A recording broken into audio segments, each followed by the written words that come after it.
Assalamualaikum warahmatullahi wabarakatuh. Perkenalkan, nama saya Dela Arnelia dengan NIM 20 dari Prodi S1 Keperawatan kelas 2A. Di sini saya akan membahas mengenai materi anatomi fisiologi sistem kardiovaskular. Yang pertama yaitu definisi sistem kardiovaskular, yaitu merupakan organ sirkulasi darah yang terdiri dari jantung, komponen darah, dan pembuluh darah yang berfungsi memberikan dan mengalirkan suplai oksigen dan nutrisi ke seluruh jaringan tubuh yang diperlukan dalam proses metabolisme tubuh. Nah, pada keadaan berat, aliran darah tersebut lebih banyak diarahkan pada organ-organ vital seperti jantung dan otak yang berfungsi memelihara dan mempertahankan sistem sirkulasi itu sendiri. Selanjutnya itu sistem kardiovaskular. Itu perkembangan sistem kardiovaskular ini yaitu mulai berfungsi pada usia 3 minggu kehamilan. Dan kemudian dalam sistem kardiovaskular ini terdapat pembuluh darah terbesar yang disebut angioblast. Nah, angioblast ini timbul dari mesoderm, yaitu dari splenikus dan juga chorionik, kemudian merenkim, Yolk-Sachs, dan tali pusat, dan dapat juga menimbulkan pembuluh darah dan darah. Kemudian anatomi jantung, organ muskular berongga berbentuk kerucut, letak di dalam perikardium pada mediastinum. Jantung dibagi ke dalam 4 bagian, yaitu bisa kita lihat di sini, yaitu atrium kanan, atrium kiri, dan juga ventrikal kanan, juga ventrikal kiri.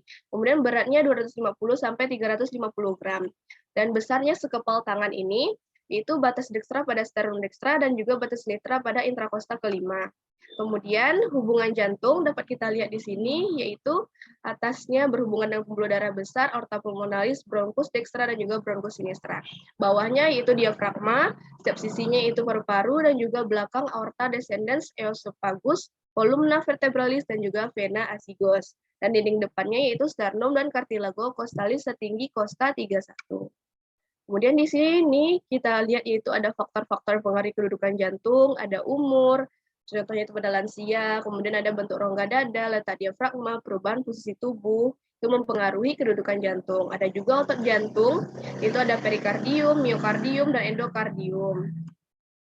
Kemudian kita bisa lihat di sini yaitu bagian-bagian jantung, kemudian ada permukaan jantung atau fascius cordis, dan juga ada tepi jantung atau morgokardis, dan juga alur permukaan jantung. Kemudian ada di sini yaitu atrium dekstra atau atrium kanan, itu muara atriumnya kanan terdiri dari vena cava superior, vena cava inferior, dan juga sinus coronarius. Kemudian ada osteum atrioventricular destra. Ada sisa vena atrial kanan yaitu fossa ovalis dan juga annulus ovalis. Kemudian ada ventricle dextra atau ventricle kanan, kemudian atrium sinistra atau atrium kiri, dan juga ada ventricle sinistra atau ventricle kiri. Nah, bisa teman-teman lihat yaitu di sini penjelasannya. Kemudian ada peredaran darah jantung. Peredaran darah jantung ini terdiri dari 3, yaitu ada arteri koronia kanan, ada arteri koronaria kiri, dan juga ada aliran vena jantung.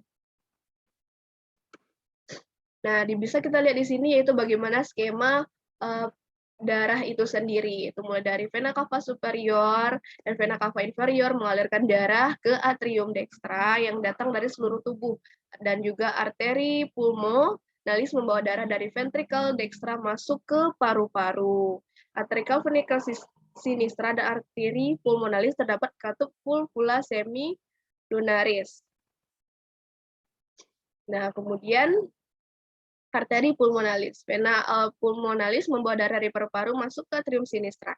Kemudian aorta membawa darah dari ventricle sinistra dan aorta terdapat sebuah katup valvula semilunaris. Kemudian fisiologi jantung. Di sini kita dapat melihat fungsi-fungsi jantung sendiri. Dan ada 3 periode kerja jantung, yaitu ada periode kontraksi atau sistol, periode dilatasi, dan juga ada periode istirahat. Nah, di sini kita dapat lihat itu siklus jantung adalah kejadian yang terjadi dalam jantung selama peredaran darah. Nah, kemudian ada bunyi jantung, itu bunyi pertama ada loop, bunyi kedua dup, dan bunyi ketiga lemah dan rendah seperti jalan diastolik individu muda, dan juga bunyi keempat kadang-kadang dapat didengar segera sebelum berbunyi pertama.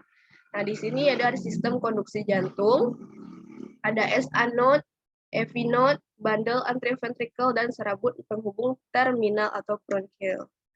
Curah jantung adalah jumlah darah yang dipompakan ventrikel dalam 1 menit, sedangkan volume sekuncup adalah jumlah darah yang dipompakan ventrikel setiap sistol. Ada arteri di sini dapat teman-teman lihat juga, ada 10. kemudian ada vena, ada 12, ada kapiler, dan juga ada sistem pembuluh limfe, yaitu merupakan suatu jalan tambahan tempat cairan dapat mengalir dari ruang interstisial ke dalam darah. Kemudian pembuluh limfatik berfungsi sebagai ada mengembalikan cairan protein dari jaringan ke dalam sirkulasi darah, mengangkut limfosit dan kelenjar limfe ke sirkulasi darah, membuat lemak yang sudah diemulasi dari usus ke sirkulasi darah, menyaring dan menghancurkan mikroorganisme dan juga menghasilkan zat antibodi. Nah, itulah sekian tadi dari presentasi saya. Mohon maaf jika ada salah. Saya akhiri dengan Assalamualaikum warahmatullahi wabarakatuh.